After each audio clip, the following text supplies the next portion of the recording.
Off-ball movement from Mikal was great, as usual. Classic book in those 4 or 5 minutes in the fourth quarter. I absolutely agree. And now that we are 3 minutes into the recording, I will go ahead and get into my breakdown. Goddamn, again, was this a great game to watch? Obviously, this game was not entirely positive, but there were quite a few positives to come away with this game. I was incredibly impressed by several players, but none greater than, as I have mentioned, Mikal. This was the game where he was solid defensively. I would in no terms call this his best defensive game.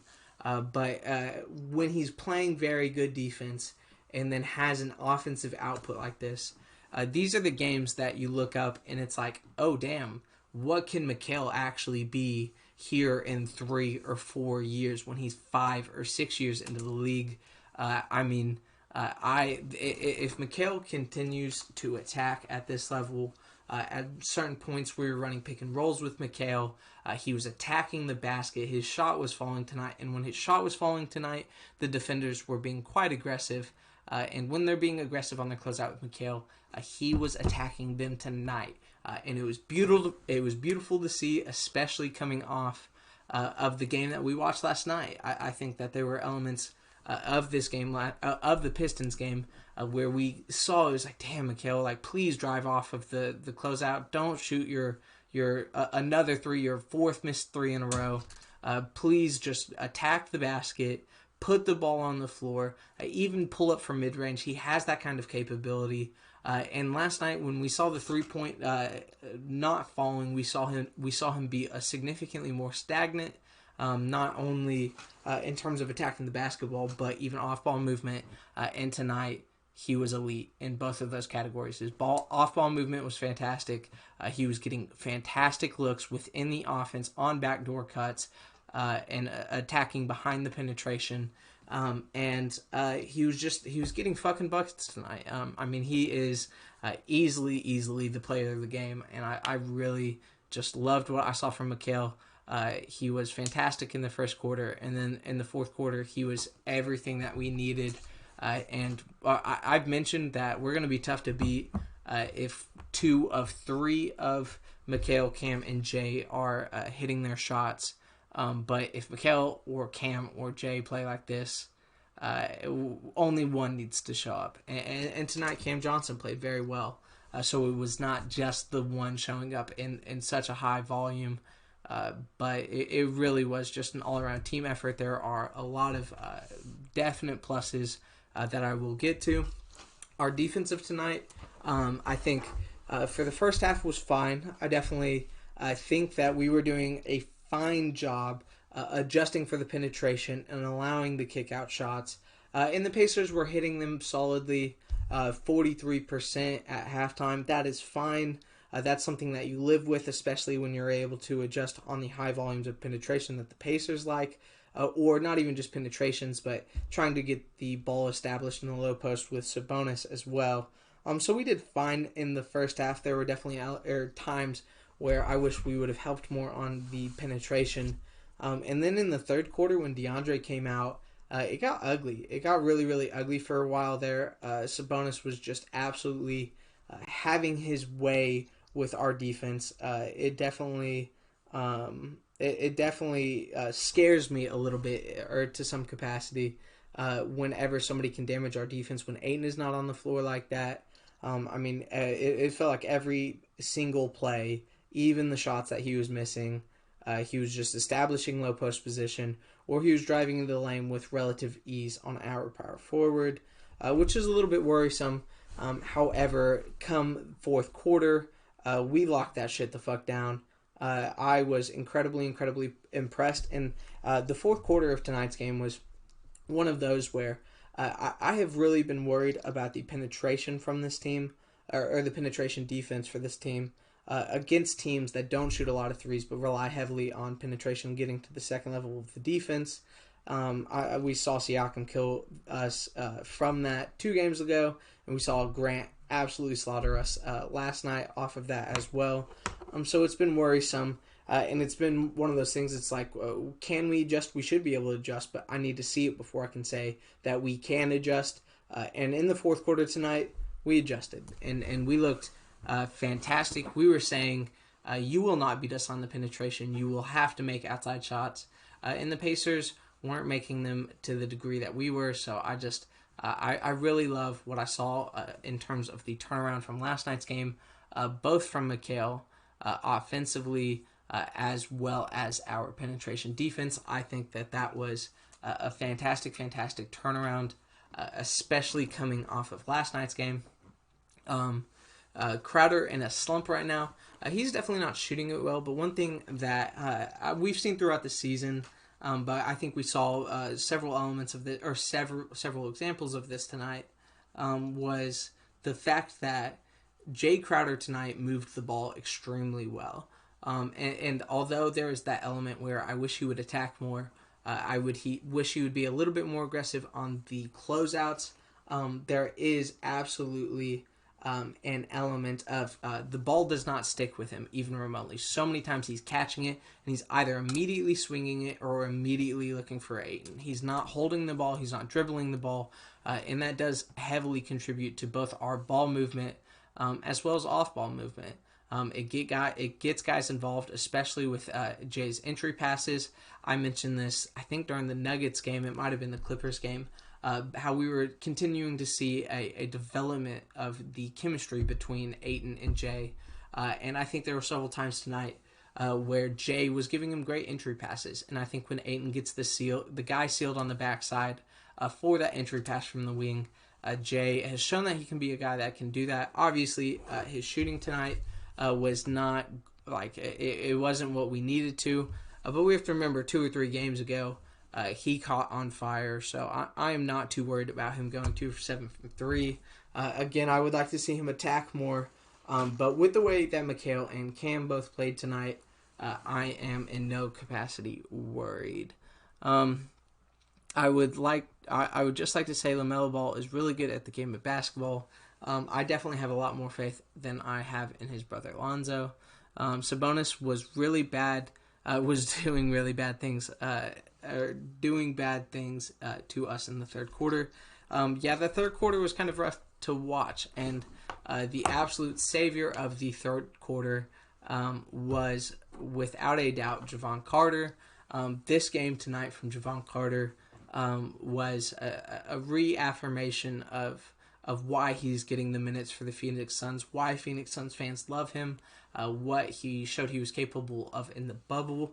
I'm not even sure he finished the game shooting all of that well. He finished the game 4 of 7 from the floor, which is good, and then 2 of 5 from 3, which is very solid. But the activity that we saw in the third quarter was just absolutely huge, not just on the defensive end, which is something that Suns fans are definitely accustomed to out of Javon Carter, but it was absolutely nice to see his shot go down. I think when he saw a couple of those 3-point shots go down, he decided that the mid-range game was a little bit more applicable. He was moving the ball well, and so I just really like what I saw out of Javon Carter tonight. And then, of course, on the defensive end, especially in the third quarter, he was just absolutely huge. He got those 2 steals, one off of Sabonis, and then one off of one of the guards. I don't want to say the wrong one, but I definitely think that he was incredibly important, especially in the late third quarter, in getting those defensive stops that might have not generated from team defense, especially with how much the Pacers were rolling offensively in the third quarter. And he really turned the tide of the momentum for our defense. I think that might be a bit of a cliche, but I do think that defensive intensity is something that can fluctuate on the floor, and I think he brought a extreme amount of defensive intensity, especially on the 2 plays that he got those 2 strips, almost back to back. And then our defense really never turned it down from there. I mean, like I mentioned, the third quarter defense was extremely worrying, especially with what we've seen out of Siakam and Grant in the last 2 games. But it really looked like our defense was dialed to 11 and reaffirmed to me something that had been slipping a little bit, and it was that the Suns are a top 5 defense in the NBA. I think we're absolutely one of the better perimeter defenders. I think that we're somebody who can contest a high degree of three-point shots, especially when we're rotating early like we have been all season long. But that it allows for higher volumes of penetration, and we've seen teams with guys who can really take advantage of that penetration, kill us, especially at moments in games. And tonight we were we were able to overcome that entirely on the defensive end, and I absolutely love to see that. It reminds me that even though our defensive rating may be slipping, that we are indeed the best Phoenix Suns defensive team in the last 10 years, bare minimum. Nash had some great offensive teams late in his career, but in terms of just defense, we really are looking fantastic, even though the last 2 games have been a downtrend from that. But again, I think we're going to be a team that does extremely, extremely well against teams like the Hawks or the Mavericks or the Rockets, who just shoot high volume amounts of threes because of the rotating early, which allows us to contest more than the average defense.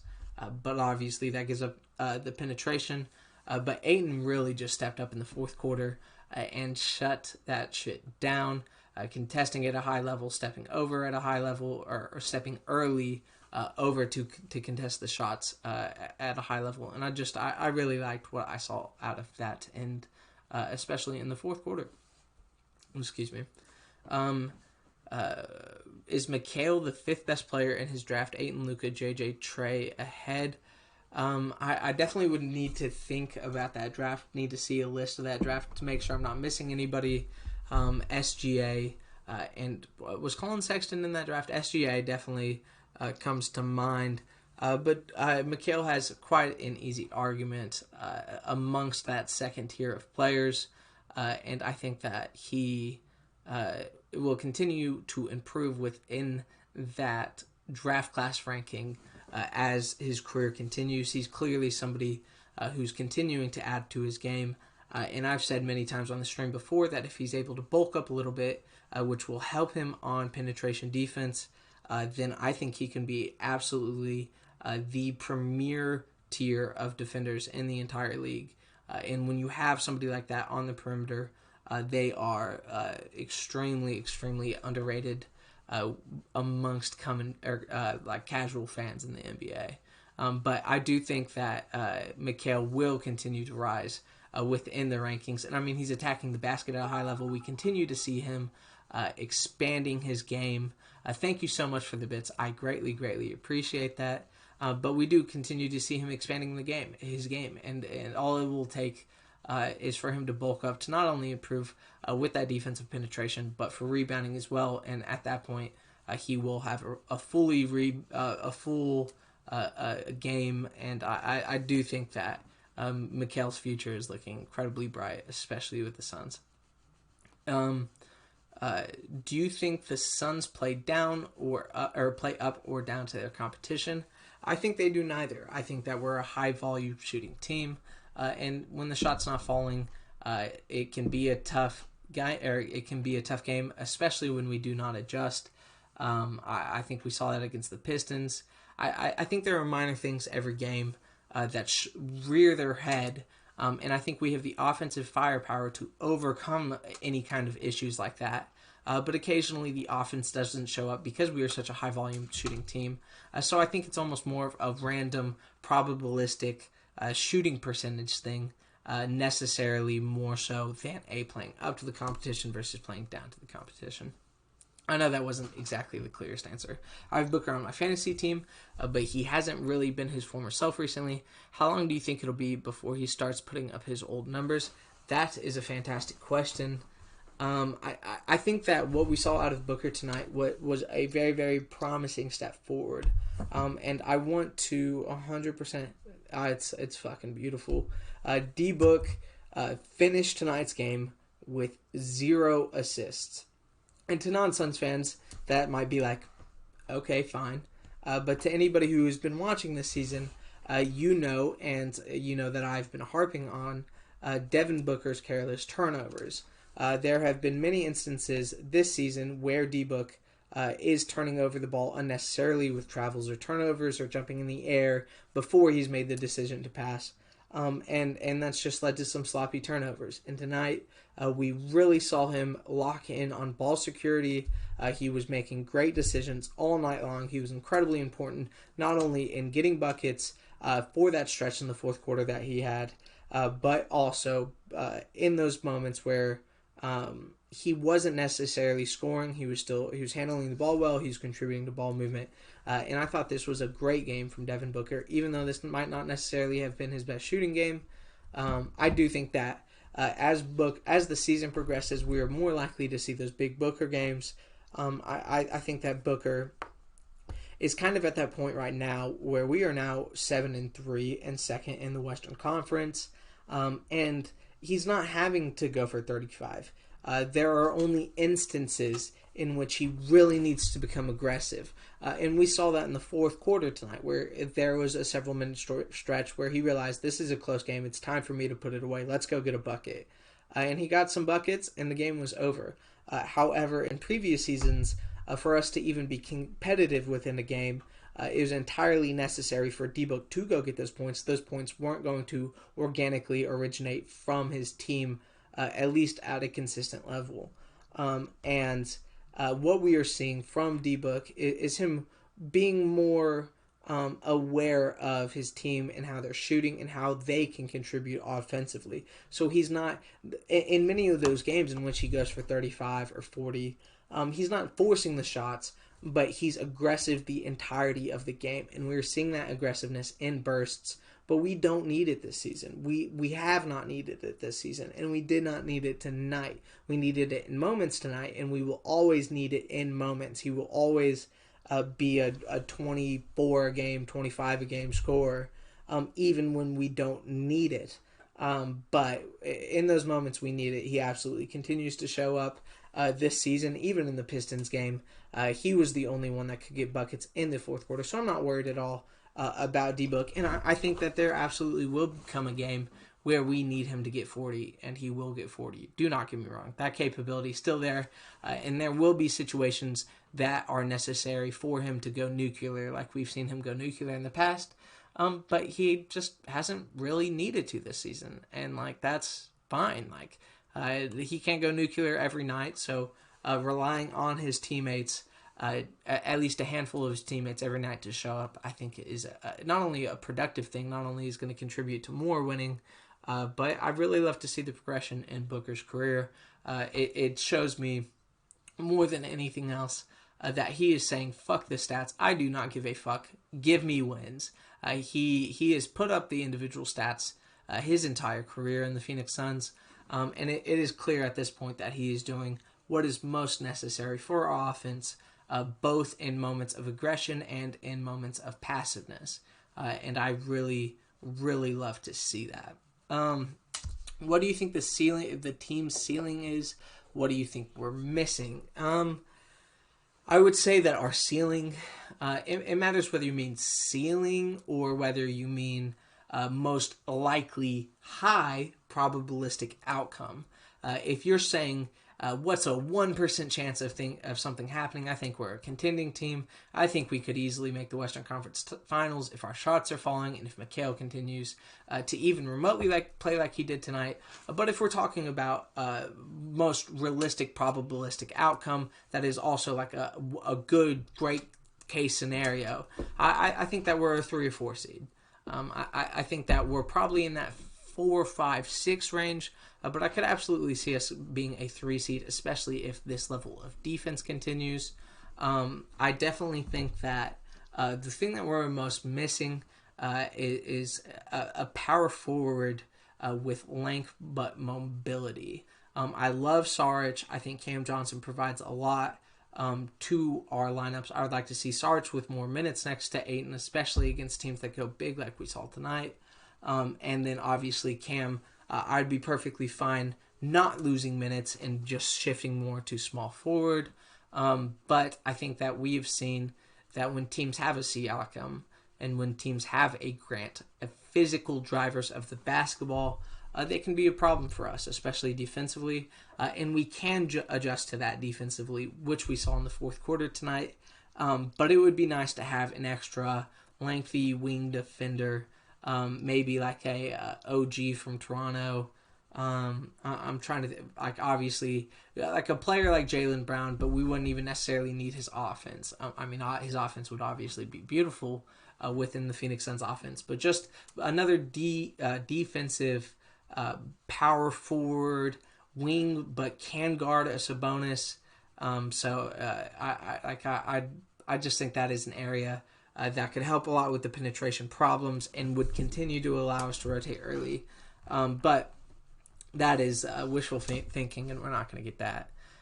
Bridges was absolutely fantastic for anybody who hopped on the stream late. This was maybe his best game in a Phoenix Suns jersey. I just absolutely loved what I saw out of him.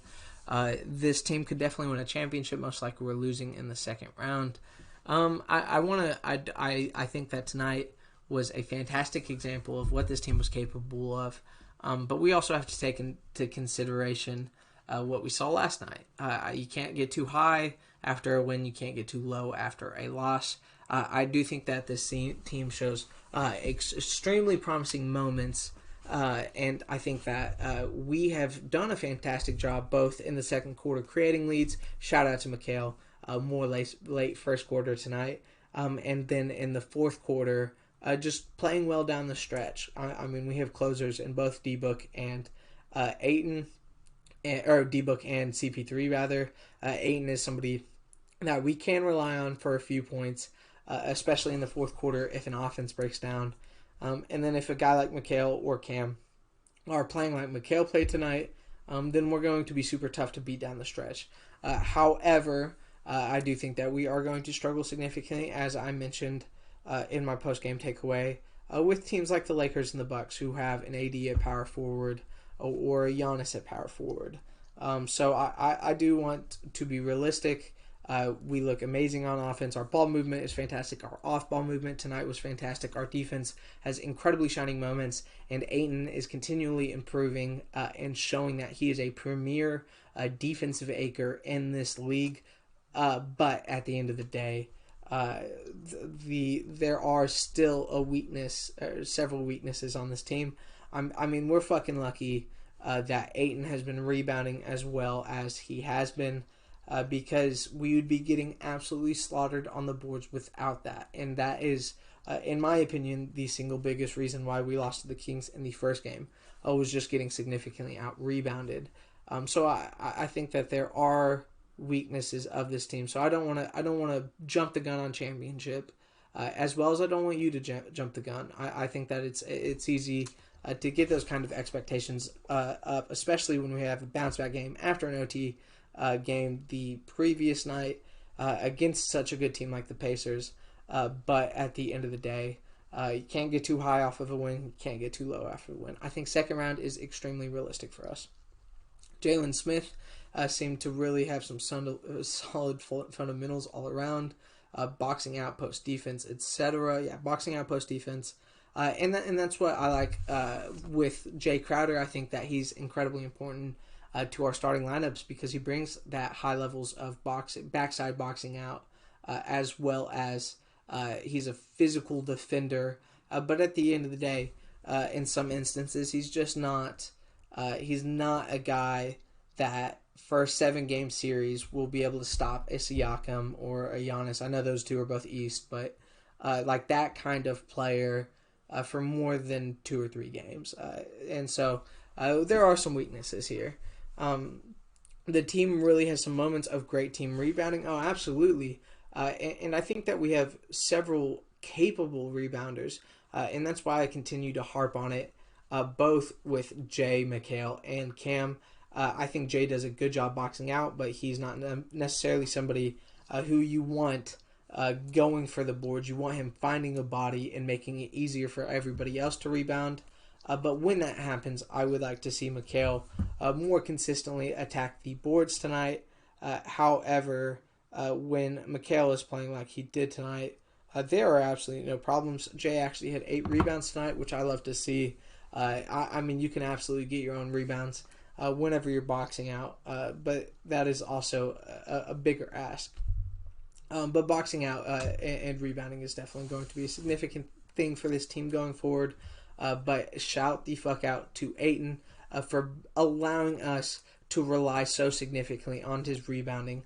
And this was a point of contention yesterday as well in a post thread today. But I really do fully believe that Ayton is a top 3 rebounder in the NBA. So the team, they just don't seem to do it all the time, and I'm not sure why yet. I mean, this is early on in the season. There weren't significant time for training camp or anything like this. This team is building up chemistry. They are forming an identity. It is early in the season. And I do think we will continue to see a higher level of consistency in those issues.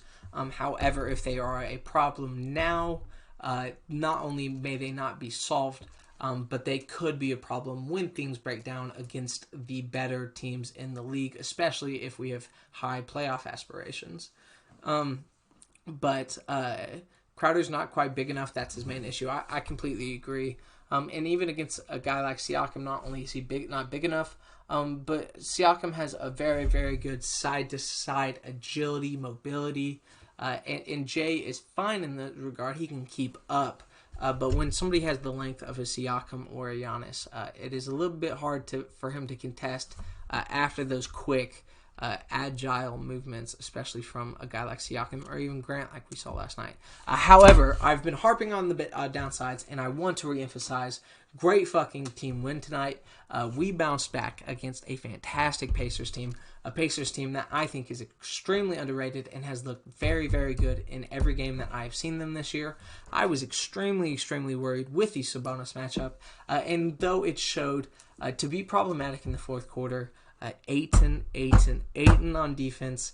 And at the end of the day, the separation that Mikal allowed our team to get, especially on the offensive end in the first quarter and down the stretch in the fourth quarter, was just so fucking... It was absolutely huge. And I'm just going to kind of go down the list of Suns players and kind of give my thoughts on their performance tonight. One that I have not touched on nearly enough tonight was Cam Johnson. I say when we are... When two of the three wings are playing well, we will be tough to beat. And even if Mikal did not play as well as he did tonight, I still think we would have been very tough to beat because Cam absolutely showed up. 4 of 10 from 3 is absolutely all we need. I love the high volume. I love the quick trigger. There was a moment there, I think in the second or third quarter, I believe, where Cam missed 1 or 2 threes in a row. Caught the wide open pass from CP3, passed it back to CP3, and then CP3 kicked it right back to him. And I like to see that out of Chris Paul. And I love to see that. After that play, I think maybe the next possession, Cam came down and hit that step back 3. The confidence went through the roof when he recognized that his vet had the confidence in him to shoot that even when the shot wasn't falling. So I definitely think that... I loved what I saw out of Cam tonight. He attacked the basket. He was getting involved within the flow of the offense.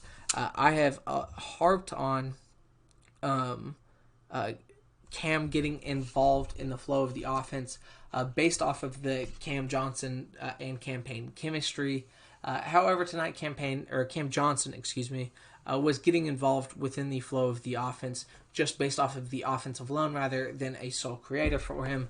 So I love to see that. I love to see him attacking the basket. There were even several very good passes that he had tonight. 1 or 2 sloppy ones, but I think that he was finishing off ball movement as well as contributing to the generation of ball movement very, very consistently tonight, and I absolutely love to see it. A great stream as always. Look forward to Monday. Thank you so much. I greatly appreciate it. As I mentioned last game, I love doing these. These are genuinely so much fun to do. Chris Paul tonight looked excellent. 15 and 10 assists on 6 of 10 shooting. He really did a fantastic job of getting that mid-range shot whenever we needed him to get the bucket. He looked great in the fourth quarter. And I will continue to say this, and it's kind of getting redundant, which is one of the reasons why Chris Paul has been getting talked about less and less on every stream. But every time he's on the floor this season, it feels like our ball movement is just dialed to 11. And not only is the off-ball movement at a high level, or there are a lot of motions and cuts every single moment that Chris Paul has the ball, but our offense is really just running on all fours. I love the CP3 to Mikal connection that I saw tonight, especially off of Mikal's off-ball movement. And Chris continues to just be an absolutely elite creator for this offense. Devin Booker tonight, I really like the aggressiveness through contact in the third quarter that I saw out of him. He only shot 6 free throws, but all 6 free throws came in the third quarter. I really love to see that in those moments of, oh shit, I need to get a bucket. He's willing to dive headfirst into a defender. He's willing to take that significant contact. And several times tonight, he even drew the and one. That and one in the middle of the paint where he just kind of flung it up off the backboard. Just absolutely beautiful. I love to see him attacking defenders, especially when our offense desperately needs it, which we needed in the third quarter. Ayton, 4 of 10. I like to see him getting more shots than yesterday. I thought 7 shots yesterday was incredibly underwhelming, especially with how consistently he was making it during the Pistons game. But obviously tonight he struggled a little more offensively.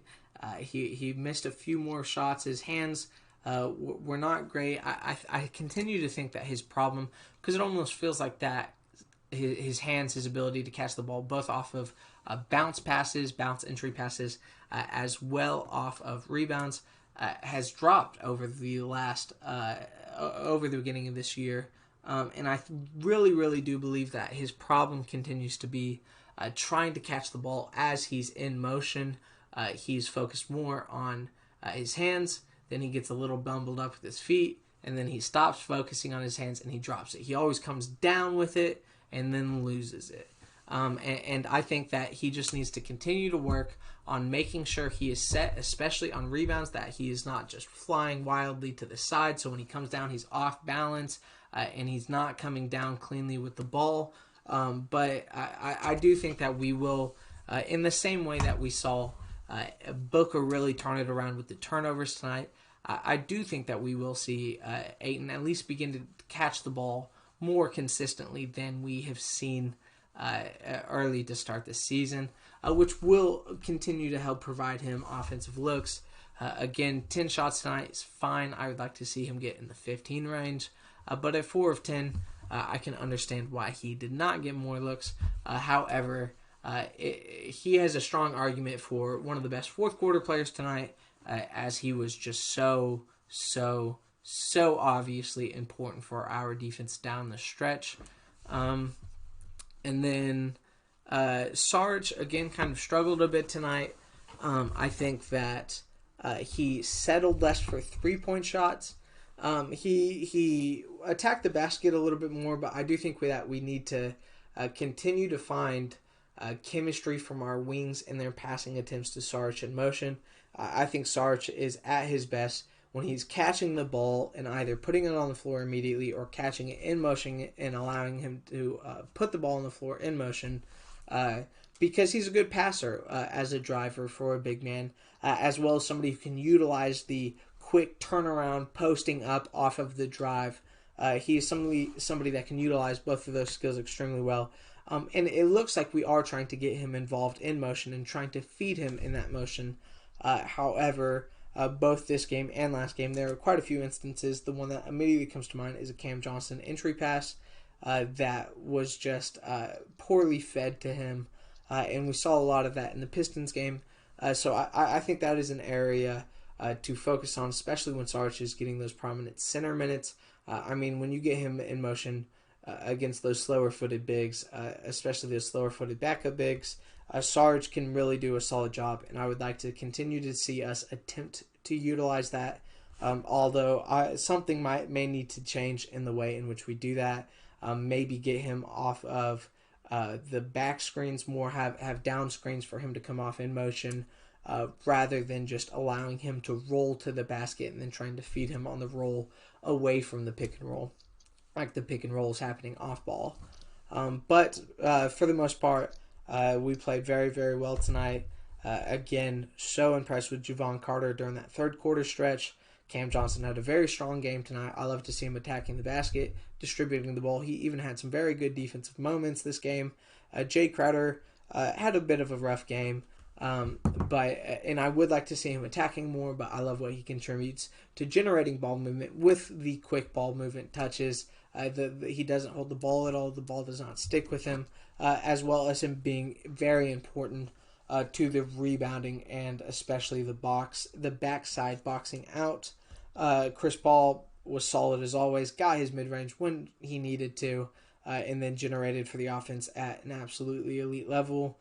Ayton, okay. Okay offensively. I don't want to say this was his worst offensive game, but I definitely think that his hands limited him tonight. Excuse me. However, he is literally by far the most important rebounder on this team, and we would have lost this game if not for his rebounding. I mean, we were out-rebounded by 12 rebounds with Ayton in this game, and the Pacers had 9 offensive rebounds to our 4 offensive rebounds, with Ayton getting 14 rebounds. So we continue to heavily rely on his rebounding, and he did a good job on that tonight. And then defensively, obviously, in the fourth quarter, you cannot give him enough credit. He looked fantastic. Mikal Bridges, a goddamn stud. Best Suns game I think I've seen out of him. There are a few other arguments that you could make, but this was by far his most impressive offensive game from my perspective. Attacking early, finding shots within the motion of the offense, as well as knocking down his outside shots. He looked elite on offense. I love what I saw out of him. And the defense was there tonight as well. And then D-Book, ball security, the 7 assists were fantastic to see. And that stretch in the fourth quarter was a perfect example of him being aggressive when we need him to be aggressive. Ayton on D, though, dude's going to be Defensive Player of the Year. I honestly would not be shocked. It's definitely easier for big men. And if he takes another step, then he absolutely could be encroaching on that.